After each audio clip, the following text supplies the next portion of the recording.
नमस्कार, डेली 24 भारत देख रहे हैं आप। मैं हूं आपके साथ साहिल धुलिया। बुलेटिन की शुरुआत करेंगे बड़ी खबर के साथ। दिल्ली ब्लास्ट केस में एनआईए का बड़ा एक्शन देखने को मिला है।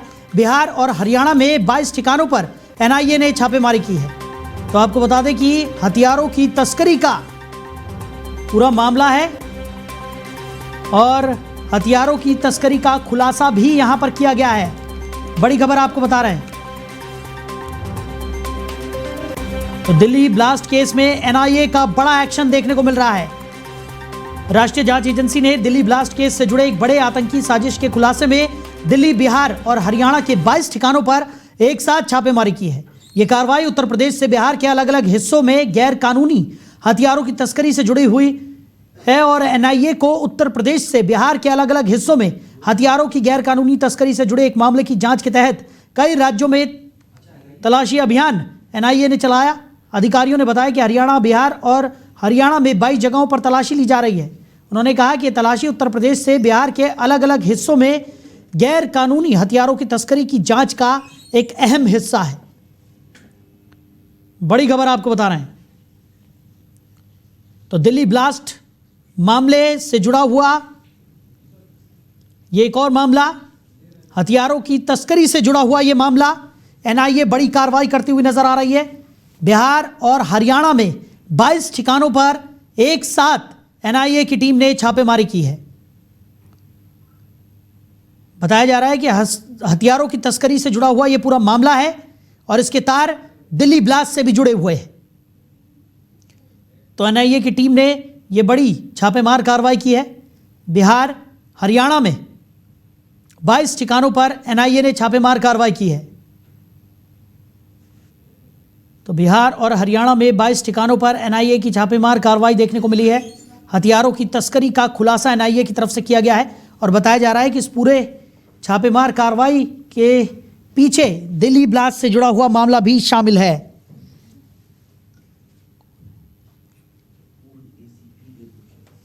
और इसी खबर पर ज्यादा चर्चा के लिए पूर्व एसीपी वेद भूषण जी हमारे साथ जुड़ गए। वेद जी, बहुत स्वागत है आपका। जी नमस्कार।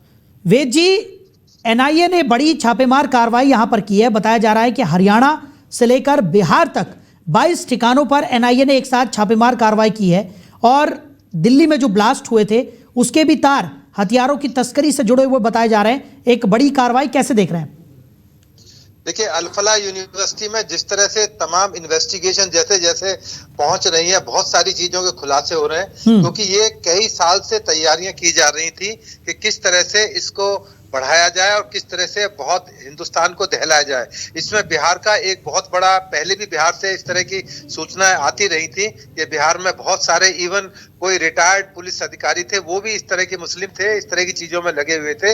और अब जो है बिहार के अंदर और बहुत सारे ऐसे ठिकाने हैं जहां पर इस तरह की एक्टिविटीज होती रही हैं। इसलिए ये छापेमारी बड़ी अहम मायने रखती है, क्योंकि इसके तार पहले कई स्टेट से जुड़े, अब बिहार से जुड़ते दिखाई दे रहे हैं, क्योंकि और तमाम हिंदुस्तान के बाहर से इसके लिंक्स थे, टर्की से था, पाकिस्तान से था।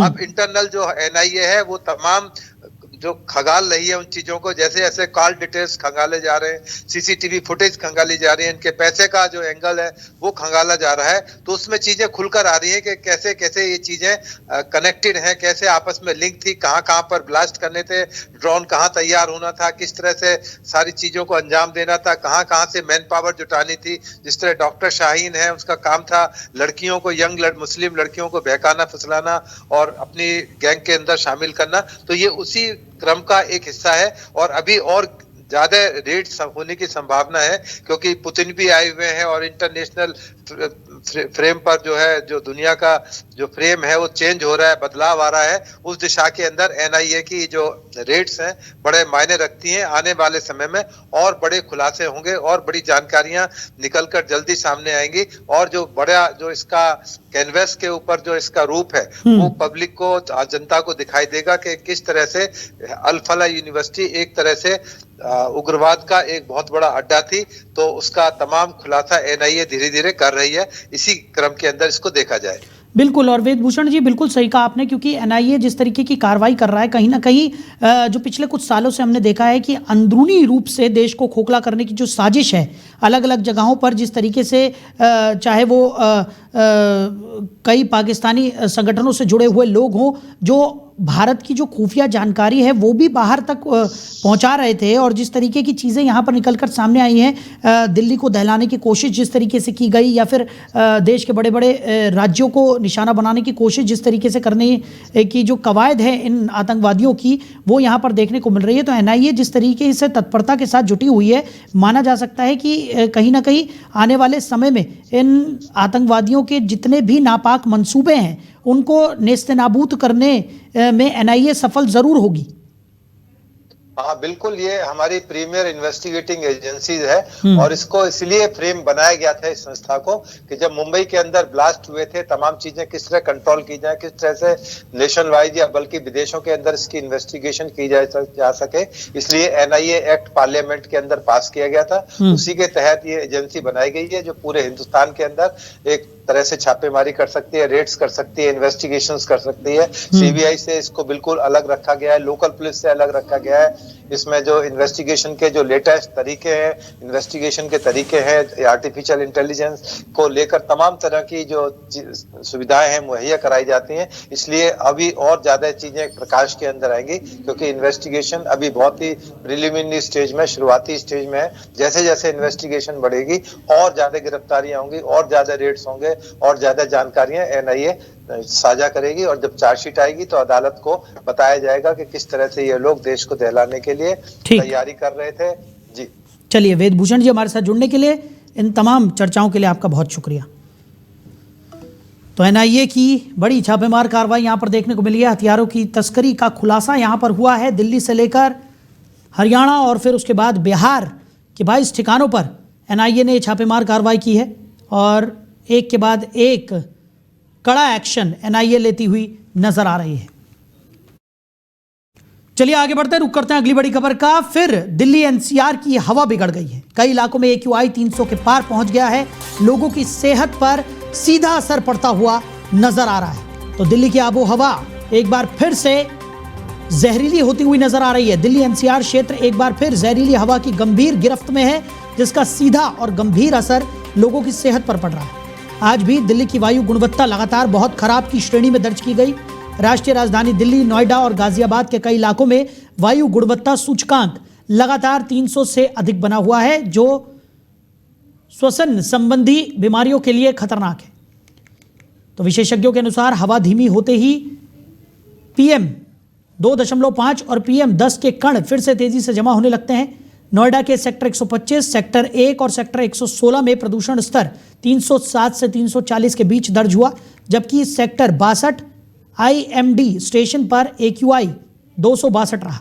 शाम को हवा के बहाव में थोड़ी तेजी से सुधार दिखा, मगर पारे में आई गिरावट के कारण प्रदूषण जमीन के नजदीक ही बने हुआ है, और गाजियाबाद के लोनी में AQI 367 तक पहुंच गया, जो कि गंभीर श्रेणी में आता है। वसुंधरा में AQI 335 और इंदिरापुरम में 279 दर्ज किया गया। यहां हवा की गुणवत्ता पिछले 24 घंटे में और बिगड़ती हुई दिखाई देगी। खबर पर ज्यादा जानकारी के साथ हमारे सहयोगी अरबाज हमारे साथ जुड़ गए हैं। अरबाज, एक बार फिर दिल्ली की आबोहवा जहरीली होती हुई नजर आ रही है। आज भी दिल्ली में AQI 300 के पार है। लोगों के लिए खासा मुश्किलें यहां पर खड़ी होती हुई नजर आ रही है, क्या स्थिति?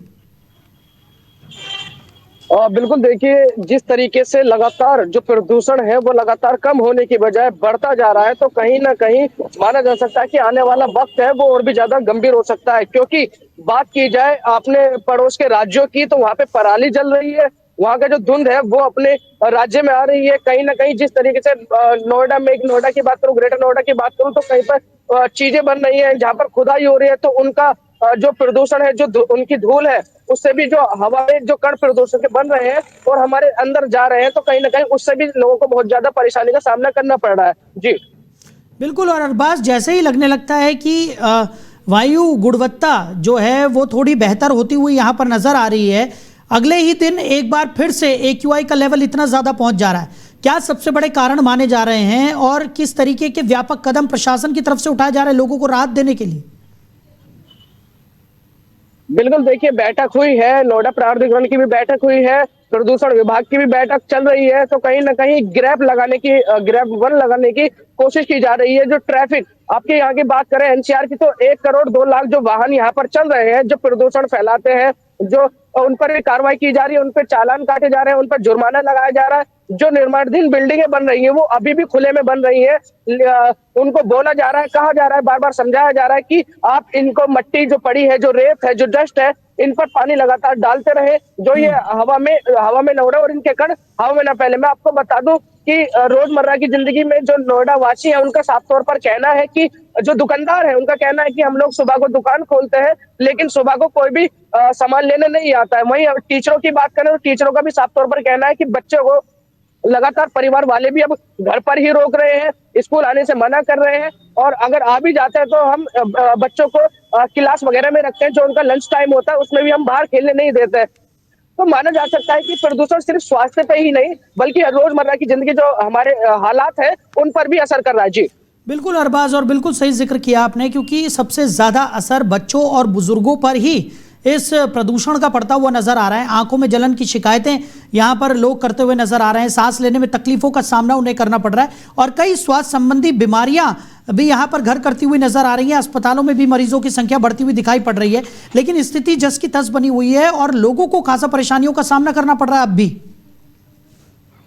बिल्कुल था, तो मेरे सर में दर्द था, मेरी आवाज प्रॉब्लम हो रही है, क्योंकि आंखों में जलन है लगातार। इसका जो सांस है, मैं सांस ले रहा हूँ, बहुत ज्यादा मुझको प्रॉब्लम का सामना करना पड़ रहा है, क्योंकि मैं फील्ड में रहता हूँ। और दूसरी बात की जाए जिला हॉस्पिटल की, नोएडा का जो सबसे बड़ा जिला हॉस्पिटल है, उसमें मरीजों की संख्या लगातार बढ़ती नजर आ रही है। जो सुबह को बच्चे या बुजुर्ग या परिवार वाले सैर करने जाते थे, सुबह सुबह मॉर्निंग वॉक के लिए निकलते थे, कहीं ना कहीं वो अब बाहर नहीं निकल रहे हैं। उनको एक डर बैठ चुका है कि प्रदूषण में जान का खतरा बन चुका है। कहीं ना कहीं जो 400 के पार जो लेवल पहुंच जाता है, वो एक तरीके से हानिकारक हो जाता है। अभी के मौजूदा बात करूं तो 406 पार हो चुका है AQI। जी बिल्कुल। और अरबाज, विशेषज्ञों का क्या कुछ कहना है, क्या कहा जा रहा है, कब तक इस प्रदूषण की मार से राहत मिलती हुई नजर आएगी, या स्थितियां अभी भी जिस तरीके की देखने को मिल रही है आगे भी वैसी बनी रहेंगी?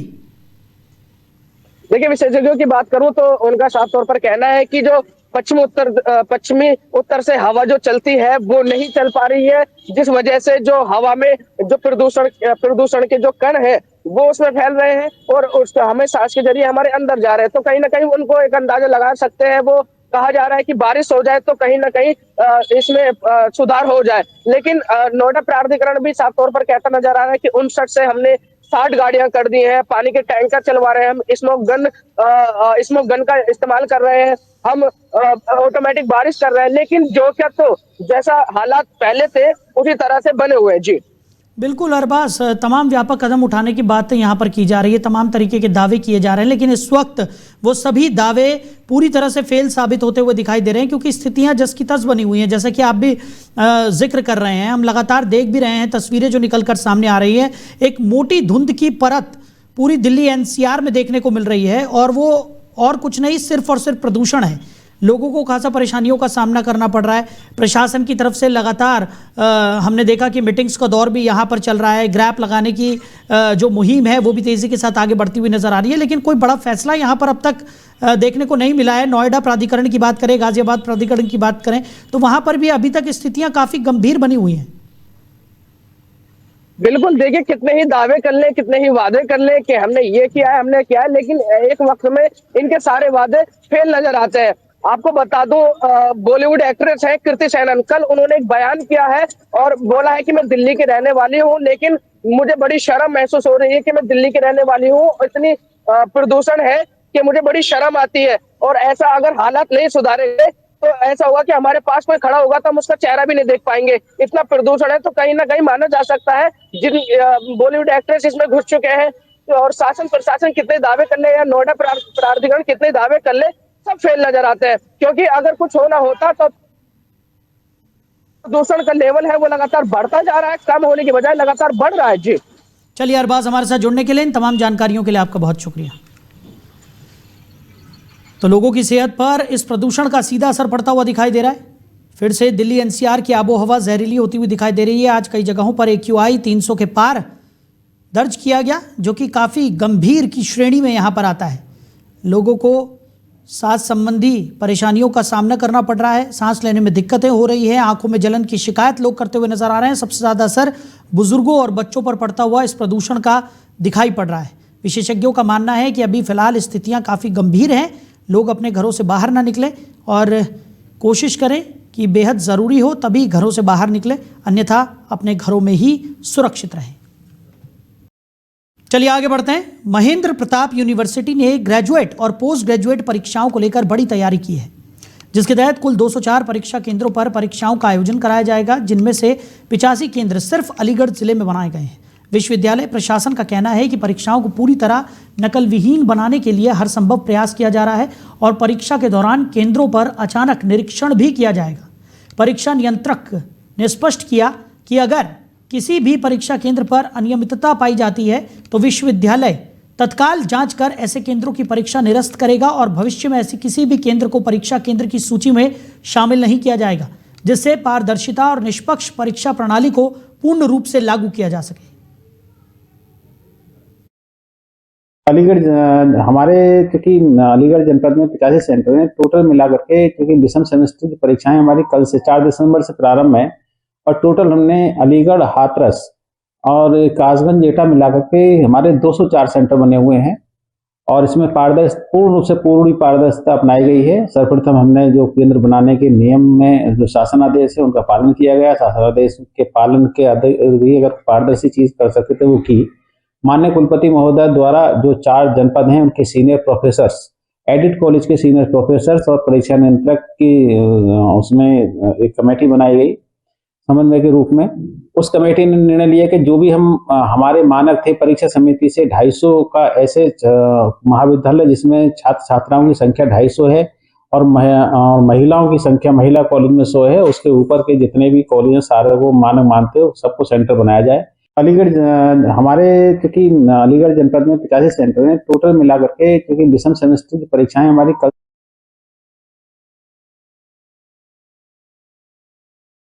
वहीं ग्रेटर नोएडा में थाना नॉलेज पार्क पुलिस ने बड़ी सफलता हासिल करते हुए स्पेक्ट्रम कॉलेज के पीछे कच्चे रास्ते से वाहन चोरी में लिप्त 3 शातिर आरोपियों को गिरफ्तार किया।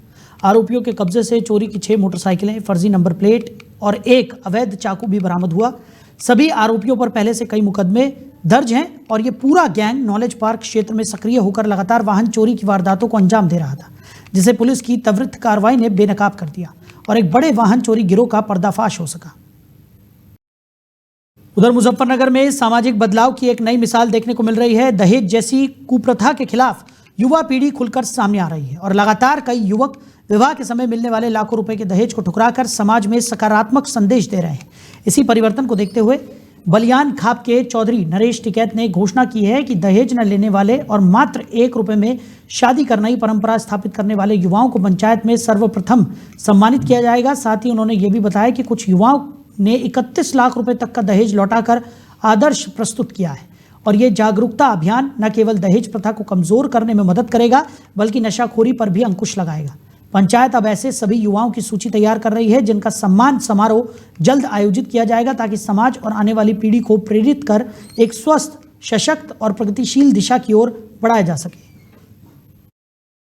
नहीं, ये बड़े अच्छे शुभ लक्षण है जो हमारे युवा इस तरफ को एक उनका रुझान बदला, तो काफ़ी उम्मीद हो रही आगे भी इस तरह की रहेगी बातचीत। युवाओं में इस तरह का चलन हो गया, बस दहेज के प्रति भी ऐसी बार है और नशे के प्रति भी जो एक मुहिम चला था कि नशे से भी दूर रहे जो आज की युवा पीढ़ी, तो बढ़िया है, ठीक है। कितनी जगह रहा, मर्द बोझ पर भी रहा और ये जो दहेज के पैसे कई कई लाख रुपए वापसी लौटा रहे और 1 रुपए की शादी कर दे, तो अच्छा है, अच्छी शुरुआत है। तो हम तो यही कामना करें भाई ये जो अच्छी शुरुआत हुई है सफल हो खूब और लोगों के खर्चे इन तभी बचे आदमी जो दहेज की एक या कुरीति है। वहीं मुजफ्फरनगर के बुढ़ाना कोतवाली क्षेत्र में फीस माफी न होने के चलते पेट्रोल डालकर की गई आत्महत्या से चर्चाओं में आए युवक उज्जवल राणा के घर पहुंचकर चरथावल से सपा विधायक पंकज मलिक ने पीड़ित परिवार को सांत्वना दी। उन्होंने महापंचायत में मृतक का शव डिग्री कॉलेज के सामने रखकर किए गए विरोध के दौरान घोषित 5 लाख रुपए की आर्थिक मदद की। सपा विधायक ने राशि परिवार को सौंपते हुए कहा कि मामले में शामिल बाकी आरोपियों की गिरफ्तारी के लिए वो जल्द ही एसएसपी से मुलाकात करेंगे ताकि पीड़ित परिवार को न्याय दिलाया जा सके और इस गंभीर घटना की पूरी पारदर्शिता के साथ जांच सुनिश्चित हो सके। समाजवादी पार्टी की तरफ से, आदरणीय राष्ट्रीय अध्यक्ष जी की तरफ से हम लोगों ने यहाँ घोषणा की थी कि हम परिवार की लड़ाई में भी मदद करेंगे, न्याय दिलाने में भी मदद करेंगे और आर्थिक रूप से समाजवादी पार्टी 5 लाख रुपए की मदद करेगी। वो ही मदद लेकर के आज हम यहाँ आए हैं। हमारे नगर अध्यक्ष जी हैं, राकेश जी हैं, प्रधान जी हैं, सब लोग हैं और हमारे धर्मेंद्र जी हैं, आसिफ जी हैं, पूरी समाजवादी पार्टी आज इनके साथ खड़ी है और हमेशा इनके साथ खड़ी रहेगी। इन्होंने बताया, हमने परिवार से भी बात की बैठ करके, इन्होंने बताया जो दिक्कतें आ रही हैं पहले तो हम प्रशासन से और पुलिस से बात करेंगे, कल बात करके उनके याद दिलाओगे उन्होंने क्या वायदे किए थे और इस परिवार को न्याय दिलाने का काम हम लोग करेंगे और सदन में भी उठाएंगे। अगर न्याय ना मिला तो मैं विधानसभा में उठाऊंगा पार्टी की तरफ से इसे उज्ज्वल वाले पूरे प्रकरण को। वहीं मुजफ्फरनगर के सिविल लाइन थाना क्षेत्र स्थित एमडीए ऑफिस के पास दर्दनाक हादसा हो गया। तो लोडिंग ट्रक की जांच करते हुए चालक के रूप में काम करने वाला युवक ट्रक के ऊपर चढ़ा। ऊपर से गुजर रहे तारों की चपेट में आते ही तेज करंट लगने से युवक की मौके पर ही मौत हो गई। युवक को अस्पताल ले जाया गया, जहां डॉक्टरों ने जांच के बाद उसे मृत घोषित कर दिया। घटना की खबर जैसे ही परिजनों तक पहुंची, घर में कोहराम मच गया और परिजन रोते बिलखते नजर आए।